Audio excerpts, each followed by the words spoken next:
All right, so our lecture today is, of course, about the Boston Athenaeum, and we have a wonderful speaker today, John Lannon, who is the Associate Director of the Athenaeum. So please help me in giving him a big welcome. Thank you.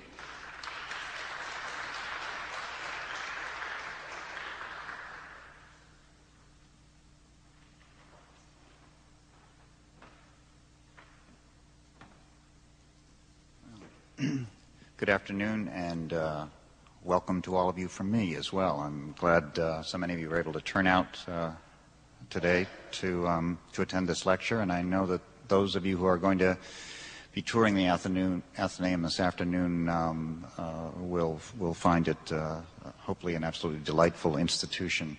The Athenaeum was founded in 1807 as a proprietary library, shareholders library. Was founded by a group of 14 gentlemen who made up an organization they called the Anthology Society. And they decided they needed a place to read and do their work and have reference books and so on and so forth. So out of that Anthology Society Association, the Athenaeum grew, or was founded. The library has during its early years was very much a museum in the city as well. It was a cultural institution in every respect. There were no other libraries. The Library Society, which predates the Athenaeum by a few years, had gone out of business, and the Athenaeum took over its collection. So the Athenaeum was the only show in town in terms of both the library as well as a museum, and accumulated significant art collections over the years. And then, of course, later in the 19th century, 1860, along with Harvard and MIT, it founded the Museum of Fine Arts. The primary catalyst for that probably was that all three institutions were out of room with their collections and decided that having a central museum for the city of Boston and the Commonwealth was a good idea. The Athenaeum is the largest proprietary or membership library, but not the oldest. That title goes to the Redwood Library and Athenaeum in Newport, which was founded in 1748. There are about 20 membership libraries in the country. I think there are 2 or 3 others that issue shares the way we do. By the way, our shares it's a fixed number of shares. It's 1,049. That's a Commonwealth charter. The General Court set that number, and we can't really change it, so that's fixed. But we do have other categories of membership, associate memberships, family memberships, regular readers' tickets, and so on and so forth, all of which give you access to the library and to its programs. A lot of our history has been involved with finding the right place to live, a building or house with the right fit, and each time we did that, of course, we very quickly outgrew those other sites and had to either move elsewhere or, by the mid-19th century, commission a competition to design and build our own building, and that's the one that is up on Beacon Hill. We've been there since 1849. Almost moved out of there. Came very close in early 1900s. We're going to move down to Arlington Street, and I'll have some slides here, and I'll show you some photographs which will illustrate some of the places we've been and some of the places we thought we were going. But that didn't happen, and instead in the early part of the 20th century, we had another great building project to expand the space, fireproof the building, and added 2 floors, the 4th and 5th floor, which those of you going on the tour this afternoon will see are new floors. The original building is the first 3 floors, and the top 2 ones are the early 20th century.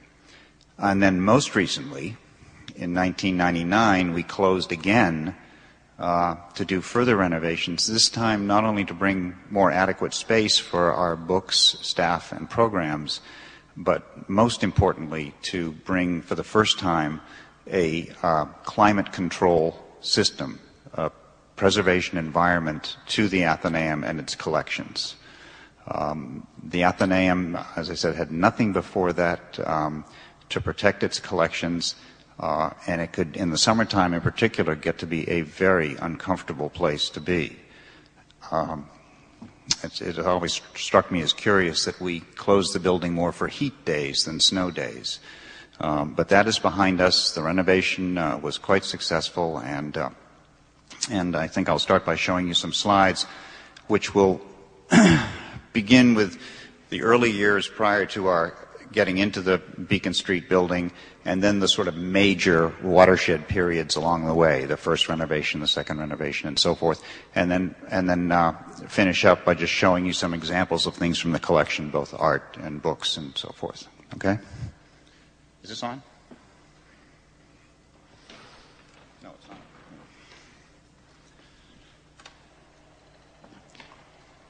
And I will try to direct my voice towards this microphone throughout, but it's something I have a little difficulty with, so I went around. Oops, sorry. Can you hear me okay if I turn slightly, because I'm going to have to go up here.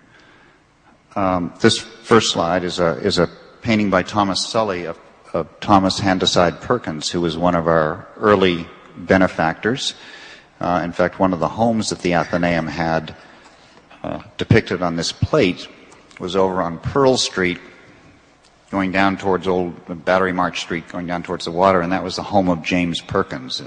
That was the third home we had before moving into our Beacon Street building. This was our first home, 1807 to 1809. This building, a group of buildings, was known as Scully's Buildings, and it was right over here in Scully Square, and we spent the first few years in that building. We then moved into Rufus Amory's house, which he loaned us, and we were there from 1809 to 1822, I believe, and that's right next to the King's Chapel, or just actually on the far side of the cemetery, Colonial Burying Ground, which is next to King's Chapel. This is, did I miss one? These are a couple of examples of building designs which were submitted in the competition for the Beacon Street building. And these two slides are out of order. That's what threw me. This is actually a rendering of the Pearl Street house that was owned by James Perkins, where we were from 1822 to 1849. And you can see that there's also a sketch of an addition to that house, and that was going to be the new art gallery. The Athenaeum, as I said, was the museum in the city at that time, but that art gallery, that addition, was never built, and it was just at that time that the decision was made to get a whole new building. Another one of the renderings is by Alexander Paris, who was involved in the competition as well. This is Edward Clark Cabot, and I apologize, I know there's a lot of light in here if you're having trouble seeing some of these slides. Some are have more contrast than others, but Edward Clark Cabot was an aspiring architect, but he hadn't really done anything yet. But he did get involved in this particular competition, and his design was the winning design. It probably didn't hurt that his uncle was president of the Athenaeum at that time either. Though it was a great design, not to take away from it. This is a watercolor of Cabot's design on Beacon Street. I'm sure those of you who are familiar with the Athenaeum will recognize it. This is the layout that Cabot had for the entire building, for the 3 floors, and it was really quite successful. It gave you 2 big rooms on each floor, the long room and the bow room, and then 3 other fairly sizable rooms along the front of the building.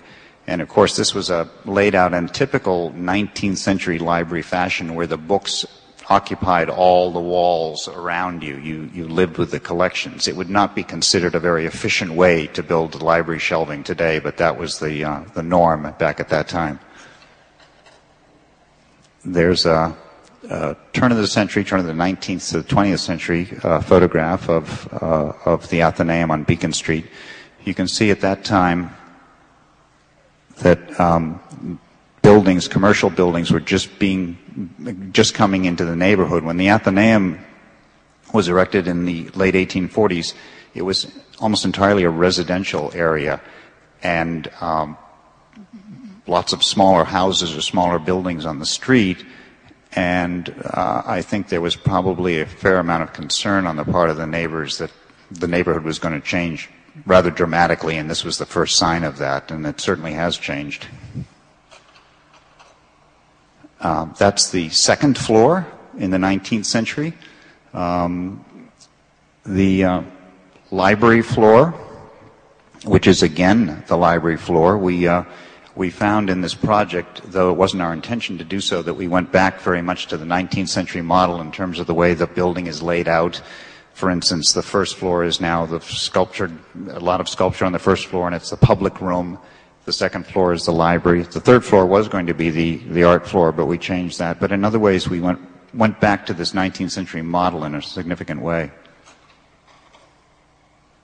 Picture of the third floor. About 1890. This painting by Menengeli is of the third floor at that time, and you can see it was very much the art floor. It was essentially a series of painting galleries and artist studios. And as I mentioned earlier, the Athenaeum was one of the founders of the Museum of Fine Arts, and the Museum of Fine Arts, in fact, lived on this floor in the beginning. That's where they were housed. And then they moved out to Copley Square with a lot of our artwork. In fact, it was the Athenaeum's donations and loans from the Athenaeum's collection that formed the nucleus of the MFA's collections at that time. In the late 19th century, just before we embarked on a more ambitious renovation to gain space, we had run out of room, and this staircase, this is a 19th century photograph of the Athenaeum's vestibule as it was then, and the large staircase you see took you up to all three floors, and it was named after one of our donors, Charles Sumner. Well, it was the first thing to go because it occupied nearly a third of the building, which gained us a lot more space when it was demolished, but it also hurt us in a significant way with Charles Sumner, who I don't think ever made another donation after that. This is a picture of Arlington Street, and this is where we almost moved. We bought property down there where the Ritz-Carlton Hotel is now, and we owned that from 1901 to 1906. And it was essentially a done deal. There was a building design for the site, and everyone was planning for the move, but there was a group of very determined proprietors, Amy Lowell and some others, and most of them were women in this group who were determined to stay on Beacon Hill and stay in the building that they loved. And at the very last minute, by a close vote, the decision was reversed. The property on Arlington Street was sold, and the money from that sale was used to fund the 1913-15 renovation and addition to the Athenaeum. That's the architect's design for the building that was going to be down there on Arlington Street. Quite different from what we have on Beacon Hill. And I guess technically speaking, if we had done that, I wouldn't be here today for the Beacon Hill series, would I? This is a photograph of the construction getting underway in 1913. An enormous project. I mean, we just came through something that was grinding, to say the least, and it took us 3 years.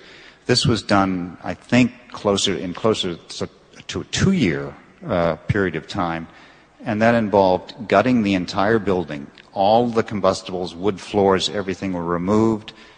Steel was brought in, concrete was poured for the floors, again, to fireproof the building, and then 2 floors were erected on the top of the building. So it just amazes me that they were able to do it in that amount of time. They had plenty of cost estimate overruns, but they stuck pretty close to the time. It's another shot excavating the sub-basement at the time. And there is a photograph from that period just showing you a little bit of where you can see a little bit of the 4th and 5th floors. So that's the new addition. And the architectural firm, Boston architectural firm of Wadsworth and Bigelow, who designed it, I think it was a terrifically successful design and also a very sensitive one. You can see that it's set back from the original facade, and they did not want to detract from Edward Clark Cabot's Palladian design, Palladian facade of the building. So if you're standing on Beacon Street, right on the side of the street where the Athenaeum is, you really can't see this 4th and 5th floor. Okay, now we're coming up to my period, which was 1999, when we closed the building again for the most major undertaking for us in over 80 years. And that was, as I said, principally to bring a climate control system to the Athenaeum, but also to expand on our spaces. In 1993, we were fortunate enough to be able to buy quite a bit of space at the basement and sub-basement levels of 14 Beacon Street, the American Congregational Association building, which is right next door to us. And this allowed us to become much more ambitious with our building plans and the type of climate control system we were going to put in and so forth.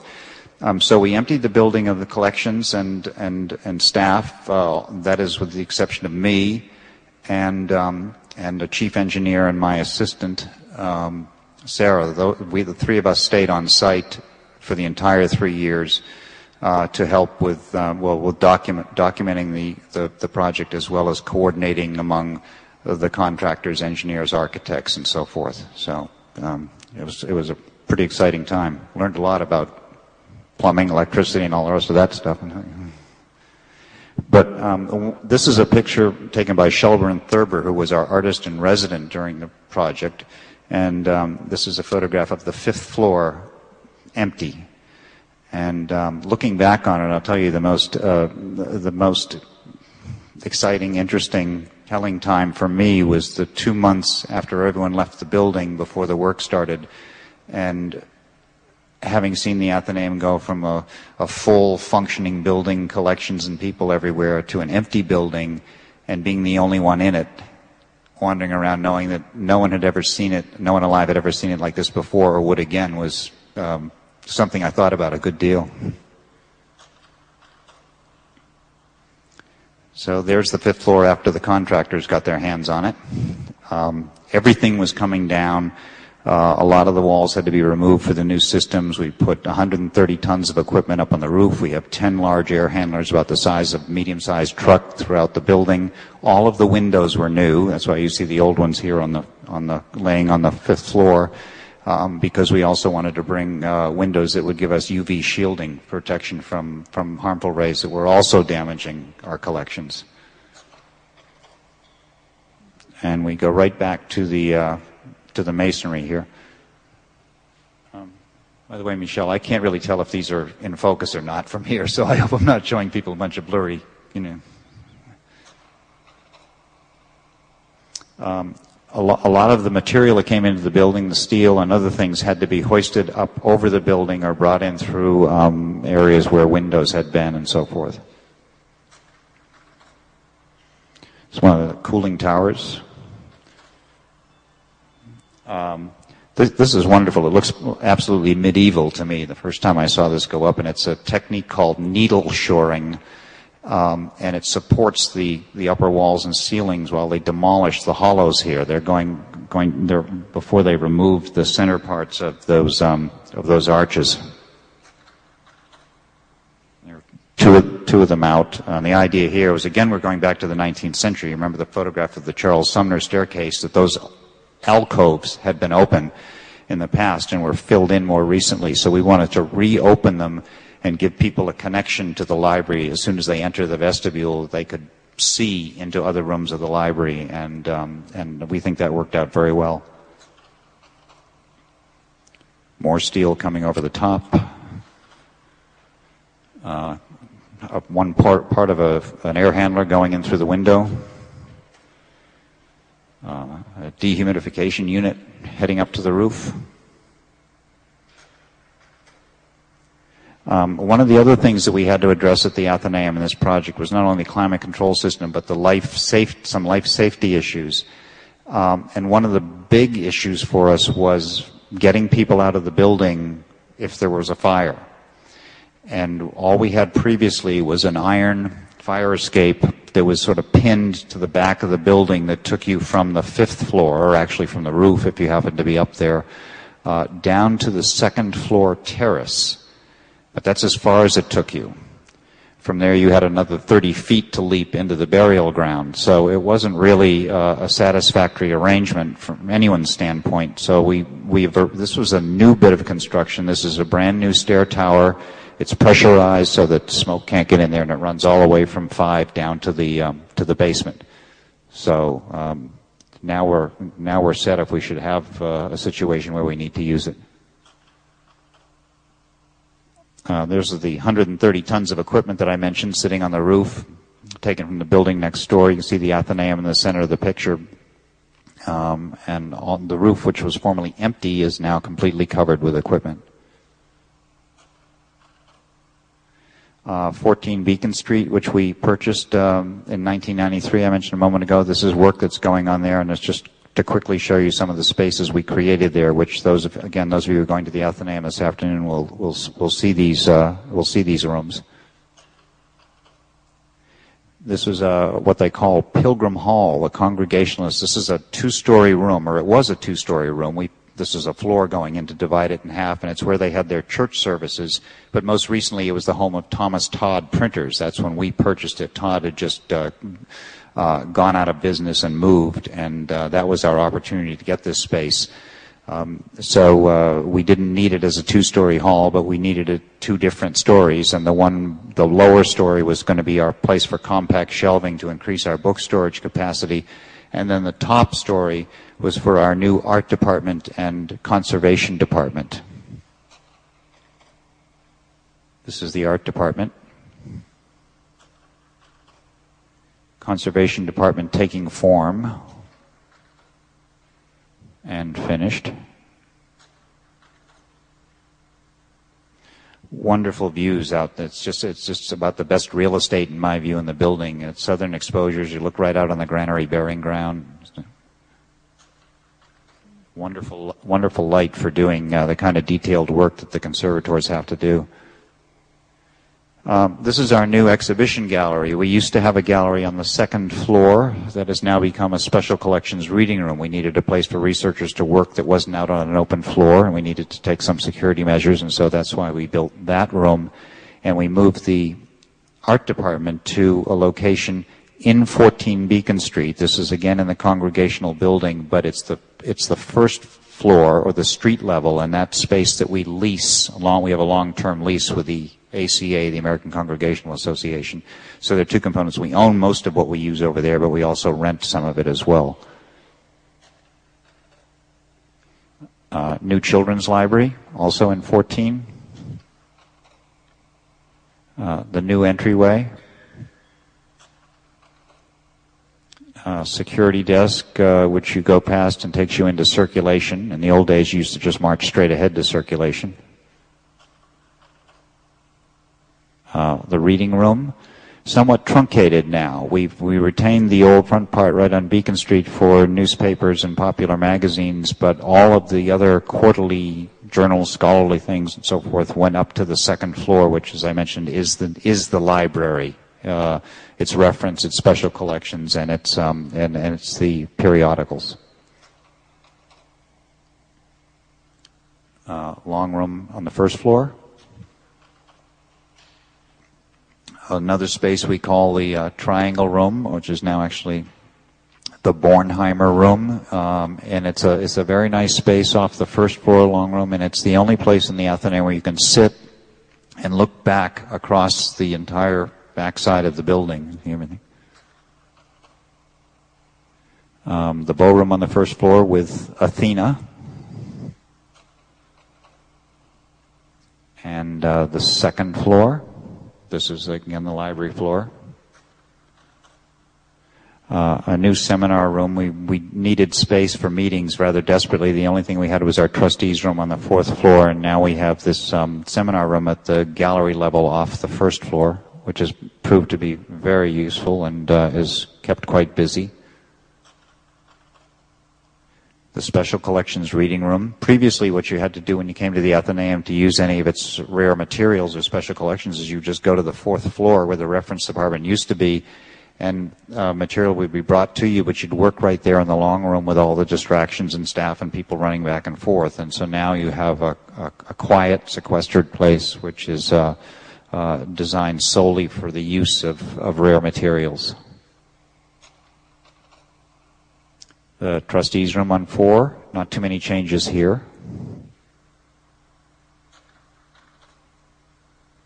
And the beloved 5th floor of the Athenaeum. This was a floor that is much appreciated by many of us, and all of the architects' efforts to get us to agree with some changes up there came to naught, and the staff insisted that the 5th floor remain as it was.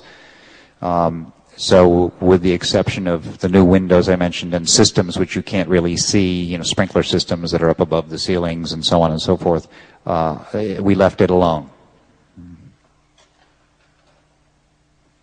I'm just going to here go quickly through some of the sculpture and paintings again that we have, and some of you will see this afternoon. The Athenaeum has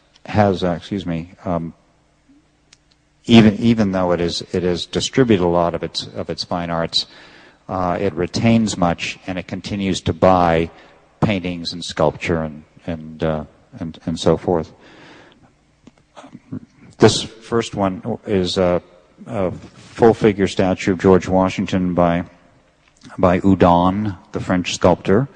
We have several Houdon pieces in the collection. Here's one of Ben Franklin, also by Houdon.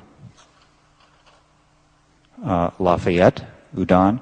These came to us as there were 3 pieces of a quartet done by Houdon, and they were presented to Thomas Jefferson as a birthday present.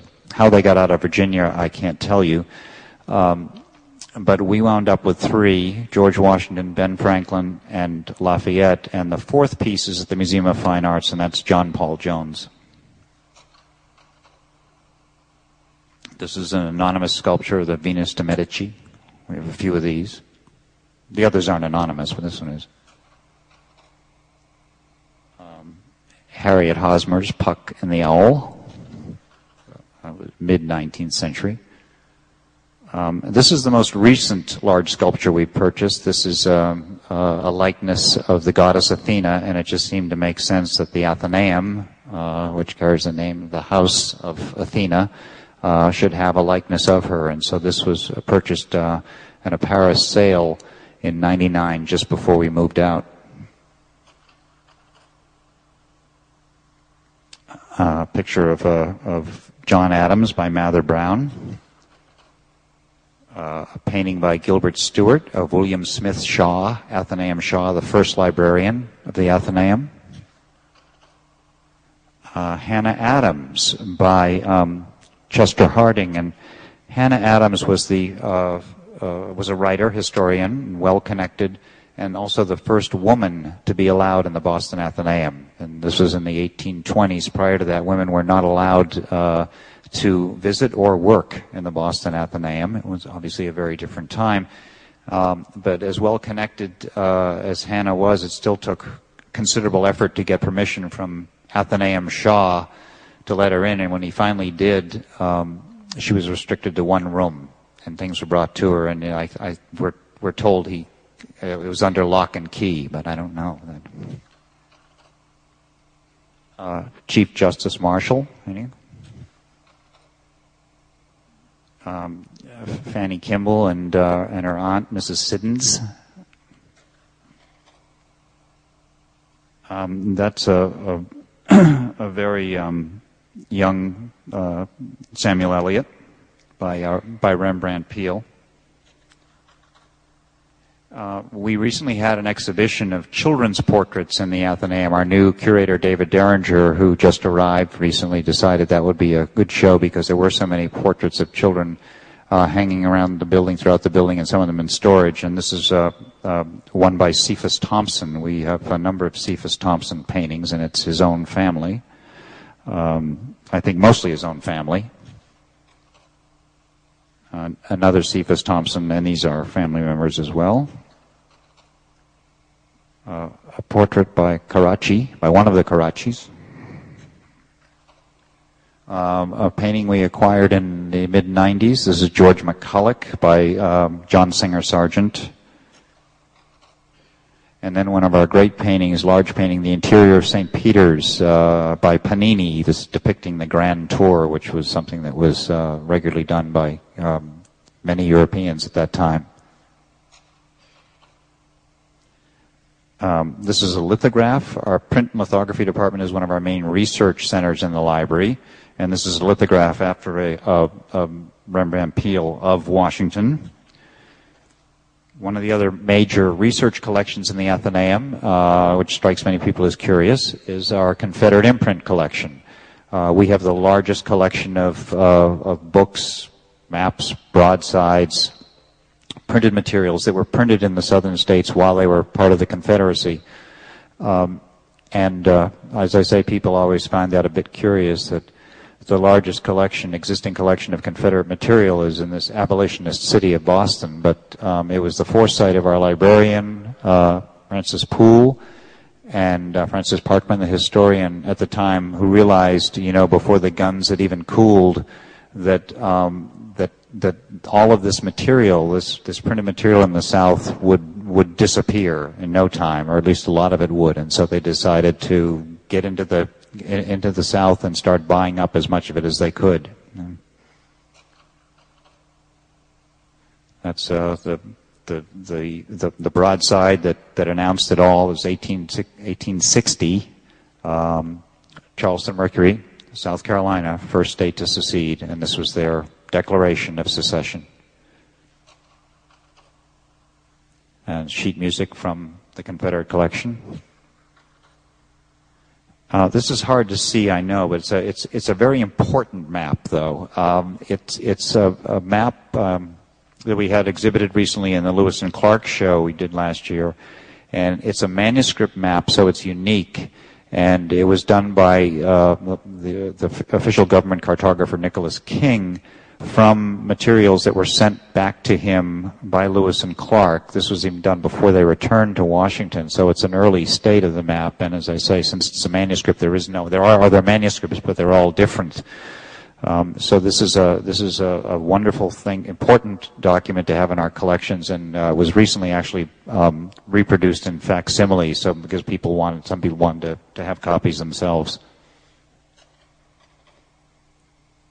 In our print and photography department, we also have quite a number of daguerreotypes. It's an important component in that collection. And this is a daguerreotype, I think it's by Whipple, and it's John Brown. And then Dorothea Dix, who was very active and involved in nursing during the Civil War, and quite an important and feisty character. The Athenaeum also continues to purchase contemporary material, and there are 3 photographs recently purchased of the Zachem Bridge, Four River Bridge, and a cityscape night view from Back Bay up towards Beacon Hill. And that is essentially the conclusion of my formal remarks, but I'd be very, very happy to take any questions from any of you who may have them, and hope that those of you who are going on the tour this afternoon will have a wonderful time, and I hope to see you up there. Thanks very much.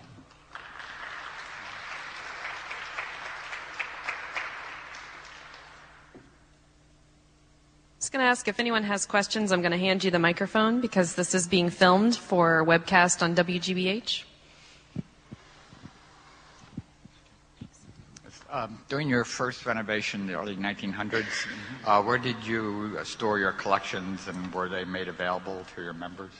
I don't believe they were, actually. I think everybody just got out of town. I think it was the Charles Knowles Bolton, who was the librarian at that time, I think actually took a number of the staff on a steamship cruise to Europe. So they did not stay open in the sense that we did today. I mean, I think they were just out of business for that period of time. But this time around, we decided that we couldn't do that, didn't want to do it, and needed to keep our programs going and access to the collections, circulating collections, and so forth. But it was done differently back then. This time, I don't know actually where they were stored. That's a good question. I don't know. They came out of the building they were all boxed, put in wooden boxes, and they came down chutes, and they were loaded onto the backs of a horse and wagon. And I suspect it was not too far away, but they were warehoused.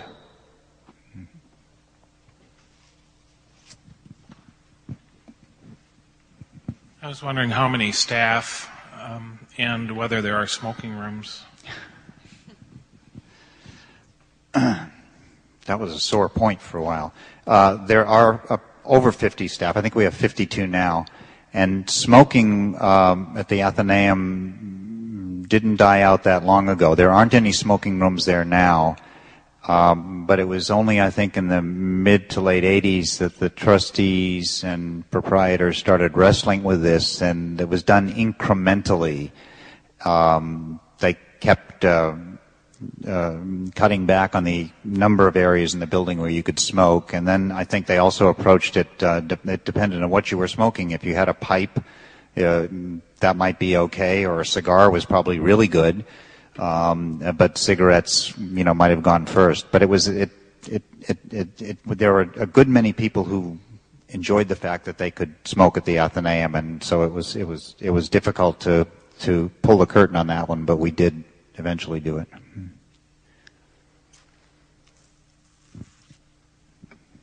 This is an excellent talk. Has this history been published? Is it written down at some point where we could purchase a copy? There are a number of, I guess I'd call them sort of compartmental histories of the Boston Athenaeum, but usually focusing, for instance, on the art collections and things like that. Walter Whitehill wrote about the Athenaeum. He was a former director, wrote about the Athenaeum rather extensively, and in his topographical history of Boston, there are a good many sections and references to the Athenaeum. A few years ago, in the mid or early, maybe it was early 1980s, we had a show, an exhibition at the Athenaeum depicting, there were photographs depicting the history of the building evolution of the building design and so forth. And at that time, there was a catalog written called Change in Continuity.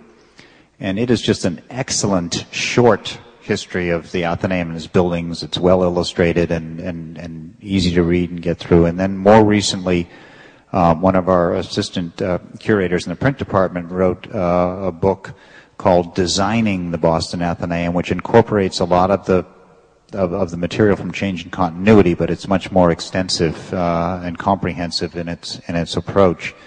But we're probably going we're actually not probably, we are going to be writing a history of the Athenaeum again as we're approaching our bicentennial in 2007, and we've got great plans for that in terms of events and exhibitions and publications.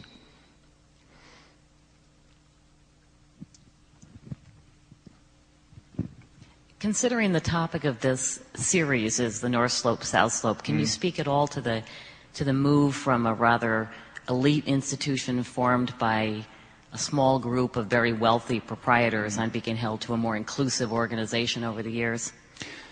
That is something we are hard at all the time. The Athenaeum was exclusive in its early years, but it wasn't more exclusive than other like institutions. That was kind of the norm then, and we've tried to change with the times. But we find it's been very difficult to shake this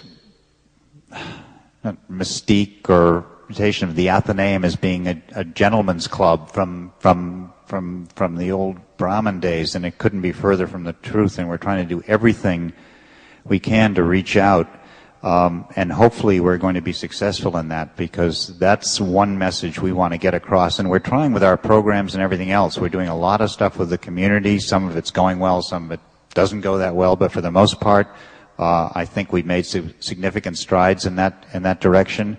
There will still always be people who will look at the Athenaeum, I'm sure, and just think it's closed. Not to digress too much here, but you're reminding me of something that happened to me after, in the mid-'90s, we cleaned the facade of the building. And it was something we had a hard time doing because a lot of members thought that the soot that was on there was just fine and we earned it, and, don't touch this building. But I can remember I was very much involved in that project as well, and I was standing across the street. It was raining the day that the scaffolding was coming down, because the scaffolding had been up and it was actually tarped. So even though I had been looking at sections of the building every day up close with the masons who were working on it, I just dreaded what was this going to look like when everything came down and the full light hit it. So I was just standing there, not even noticing the rain, waiting for this to come, pieces to come down, the tarp to come down, and so forth. And this woman walked past me. I mean, I just noticed her out of the corner of my eye. She walked past, and then she stopped, and she looked at me standing there, and she just stared at me for a minute. And then she came back, and she saw that I was just intent on the Athenaeum. I was just staring at this building. And she said, you can go in there. And so I did later. Did I answer your question? I mean, I understand what you're saying, and we're working very hard to get over that hump. And yeah.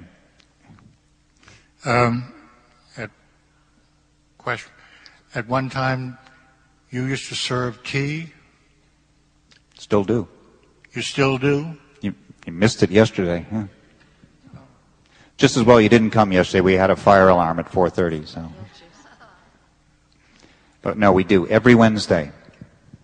It used to be a rather simple affair, and then I think it went out of existence for a while and it's come back. And it's very much a high tea. I mean, I can't remember what the charge is for it, but there is. You make reservations and buy a ticket and so forth. But it's every Wednesday at 3:30. So please come. Are any of your events or exhibitions open to non-members? Yes, I believe they are. But most of them are to members, but we do have a number of things that we open to non-members, and there are going to be several programs or events involved with our bicentennial that I just mentioned, which will be open to the public as well. And how would you find out about them? They're usually in the newspaper, in the Boston paper, the Beacon Hill Times, things of that sort. You can even call the events department and ask. Thank you. But we also make it very easy for people to join too, if they want to, and get on their mailboxes will be overflowing with the stuff we do, because there's a lot that goes on at the Athenaeum every week. Do you have a website? Yes, we do. BostonAthenaeum.org. Else? All right. That it? Is that it? I think so. Okay, Thank you very much to thank John you. Lannan for speaking with us today.